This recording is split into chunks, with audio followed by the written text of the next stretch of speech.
A TV japonesa é conhecida por seus programas extremos, onde os participantes mostram resistência das formas mais inusitadas possíveis.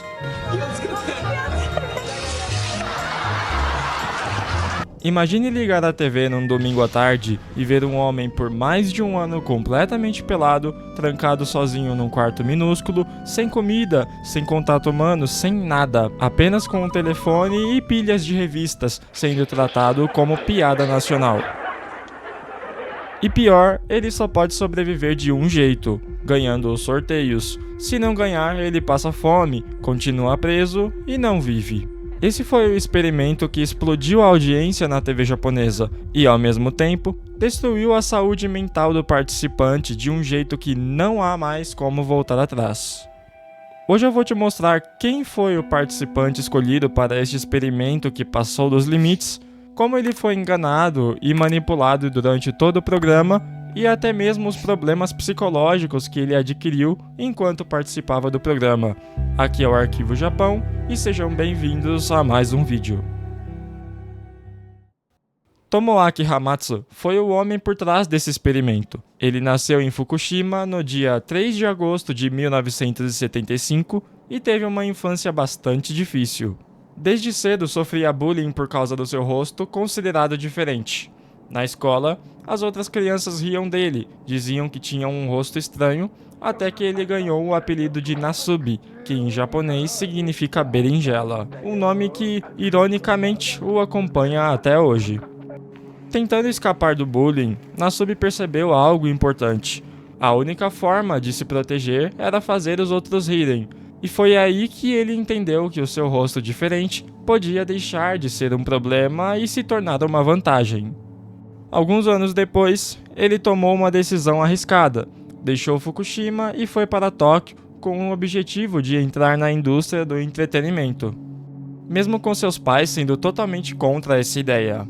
Ainda assim, antes de partir, ele fez uma promessa curiosa à sua mãe. Ela disse: "Faça o que quiser, mas de jeito nenhum fique nu na televisão." O que, olhando agora, parece uma coincidência absurda ou talvez algo meio estranho, mas também é mais uma prova de que as mães têm uma intuição impressionante quando o assunto são os próprios filhos.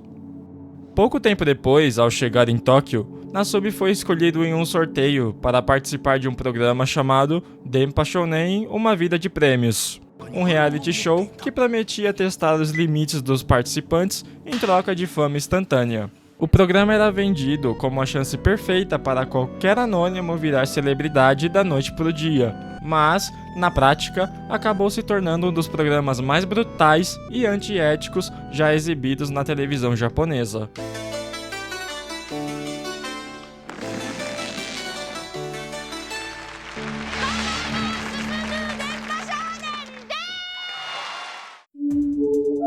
Após o sorteio, Nasubi foi levado para a primeira casa, que na verdade não era uma casa, era apenas um pequeno cômodo, quase vazio. Tinha apenas alguns objetos, como uma mesa, um telefone, um rádio, uma caneta, um travesseiro, um ar-condicionado e umas pilhas de revistas da época. Calma que não é esse tipo de revista. Assim que ele entrou no quarto, o produtor foi direto ao ponto. Disse que Nasubi deveria tirar todas as suas roupas. Então ele é? A partir dali, o desafio começava. Ele teria que sobreviver completamente nu, trancado naquele quarto, dependendo exclusivamente dos prêmios que conseguisse ganhar nos sorteios. Comida, roupas, itens básicos, qualquer forma de conforto só viria se ele tivesse sorte. E tudo isso com o objetivo final de alcançar 1 milhão de ienes, o equivalente a cerca de 35 mil reais hoje. Enquanto isso, o programa exibiria ao público apenas os melhores momentos da sua jornada, transformando cada pequena conquista em entretenimento. Em nenhum momento Nasubi foi informado de que aquilo seria transmitido 24 horas por dia. É claro que para ele, tudo aquilo foi extremamente desconfortável, mas, no fim das contas, Nasubi aceitou a proposta por um único motivo. O produtor garantiu que tudo seria editado, que apenas trechos importantes iriam ao ar e que a maior parte das gravações jamais seriam exibidas. Inexperiente e desesperado por uma chance na televisão, Nasub acreditou, como se aquela fosse a primeira e talvez a única oportunidade da sua vida. Anos depois, o próprio produtor chegou a explicar essa estratégia em um documentário. Ele disse o seguinte: quando as pessoas ouvem que tudo será editado, elas param de se preocupar com a câmera, e é aí que você consegue gravar de verdade. Uma frase de gente bem manipuladora mesmo, e é triste, né, saber que o Nasub caiu nas mãos de uma pessoa como essa. Mesmo sem achar graça nenhuma da ideia do programa, Nasub não tinha escolha. Para continuar no desafio, ele precisava se inscrever nos sorteios das revistas, caso contrário, ficaria sem comida e sem qualquer chance de seguir em frente. O primeiro sorteio em que ele se inscreveu foi para tentar ganhar um avental, algo simples, mas que era só para conseguir cobrir a própria nudez. Como esperado, ele acabou que não ganhou. Durante toda a sua estadia, que durou mais de um ano, a única peça de roupa que recebeu foi uma calcinha, cara. O que é que muita gente acredita que isso não foi uma coincidência, mas uma forma clara da produção zombar dele por estar completamente nu.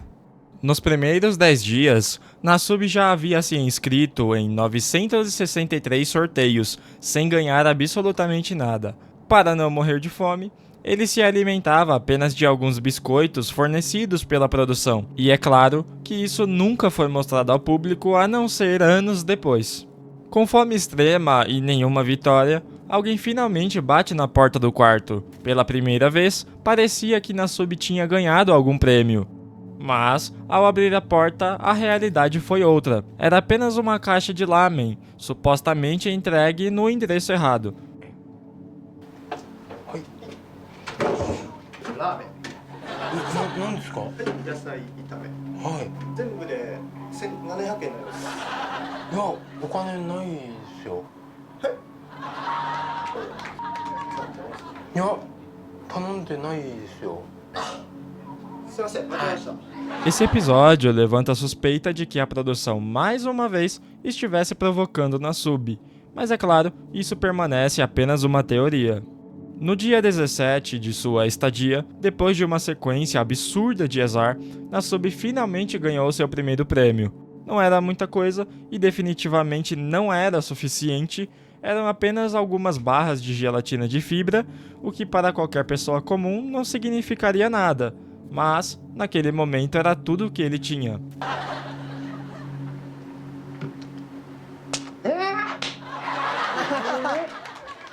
Poucos dias depois, um novo pacote chegou.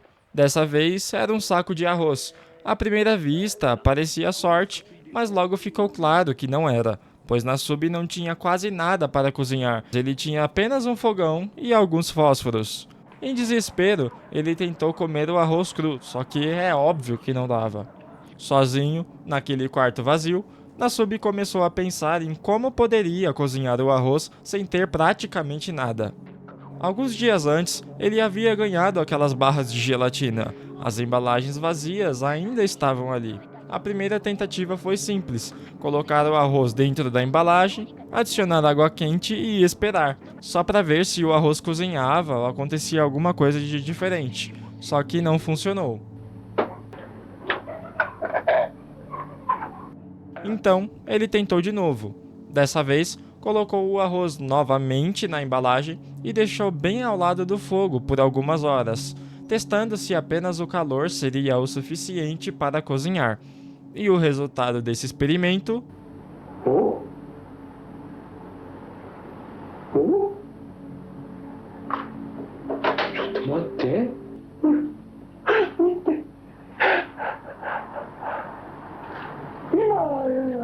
Depois de observar como Nasub reagia à fome e às frustrações constantes dos sorteios, fica cada vez mais claro qual era a intenção do produtor, que era mostrar o homem em seu estado mais primitivo. Com o passar do tempo, isso começou a ficar evidente, no rosto, nas expressões e até na forma como ele se comportava. Era impossível não perceber o quanto Nasub estava mal. Em alguns momentos, Nasub ainda acreditava que poderia contar com a equipe do programa. O que ele não sabia é que o produtor havia proibido qualquer tipo de contato direto com ele. Não por descuido, mas porque qualquer aproximação poderia comprometer o experimento. Enquanto Nasubi pouco a pouco ia ganhando experiência com os sorteios e acumulando cada vez mais prêmios, do lado de fora, algo muito maior estava acontecendo. Milhões de pessoas assistiam a tudo. O programa batia recordes de audiência. Mais de 30 milhões de espectadores acompanhavam, semana após semana, a vida daquele homem trancado em um quarto. Um número difícil até de imaginar, especialmente quando a gente lembra do que aquilo realmente era. Apenas um homem sozinho, tentando sobreviver. Com toda a repercussão do reality, muita gente começou a desconfiar que aquilo tudo fosse armado.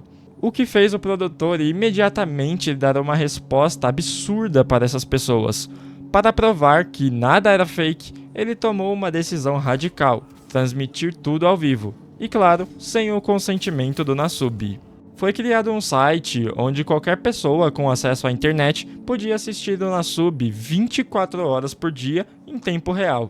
E aí, para evitar que as partes íntimas de Nasubi fossem exibidas, a produção montou uma equipe com 50 funcionários. A única função deles era monitorar a transmissão e colocar manualmente o famoso emote de berinjela sempre que fosse necessário. Tudo isso para manter o espetáculo no ar. Com o passar do tempo, algumas pessoas conseguiram, não sei como, identificar a casa onde Nasubi estava isolado. Quando isso aconteceu, o produtor o acordou no meio da noite com uma ordem urgente. Nasubi precisava sair dali imediatamente e ser levado para uma outra casa.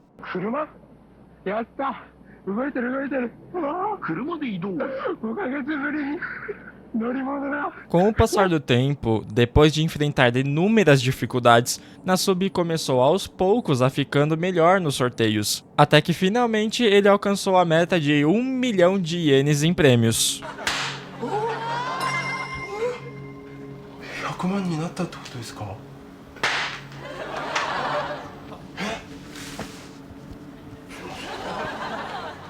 Como prêmio pela vitória, Nasubi ganhou uma viagem para a Coreia alguns dias depois para aproveitar. Lá, ele voltou a comer de verdade, ganhou roupas novas, recebeu comida, chegou até a passar um dia inteiro em um parque de diversões, aproveitando os brinquedos como qualquer outra pessoa. Isso tudo, chegando nesse ponto, parecia o fim. Só que o Nasubi ainda não sabia que o programa ainda não havia acabado de verdade. Depois de aproveitar alguns dias na Coreia, acreditando que tudo finalmente tinha acabado e que poderia voltar para casa, Nasubi foi surpreendido mais uma vez.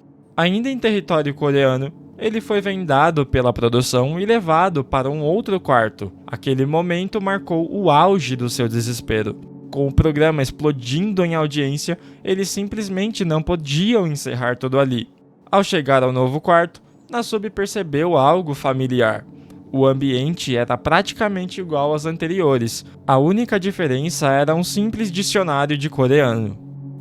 Ao tirar as vendas dos olhos, ele entende, naquele instante, que um novo desafio havia começado. Desta vez, ele precisaria continuar participando dos sorteios, mas agora com um novo objetivo: conseguir dinheiro suficiente para pagar uma passagem aérea em classe econômica de volta para o Japão, o que na época era o valor de 46.900 ienes.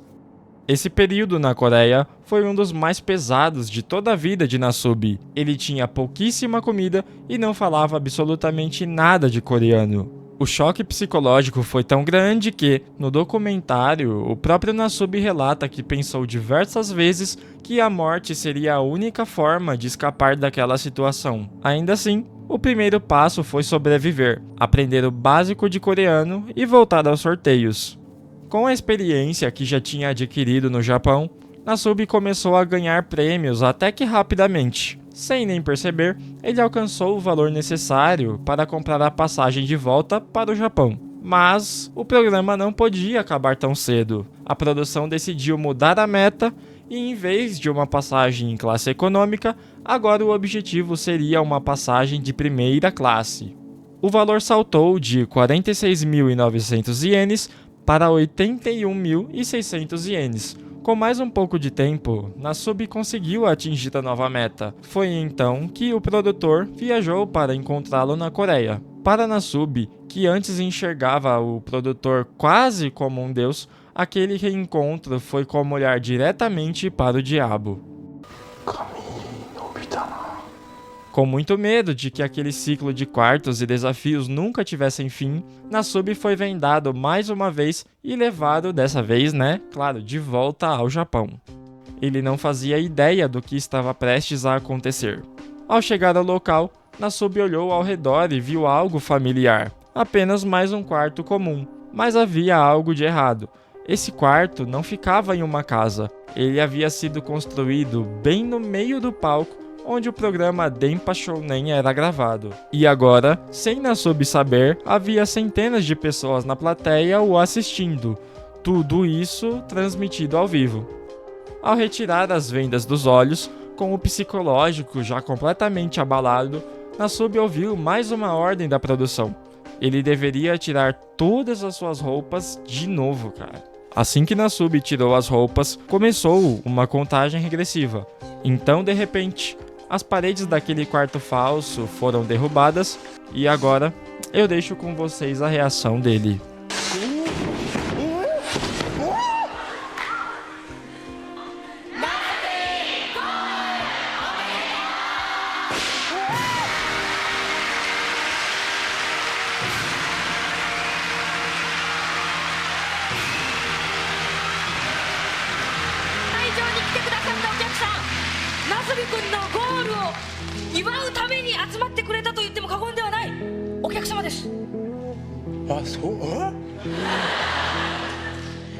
そういうことになってるんですか？ナスビ君ゴールしたのよ。そうだったんですか？はい、終わりおめでとう。ありがとうございます。1000人の大観衆がゴールを救っ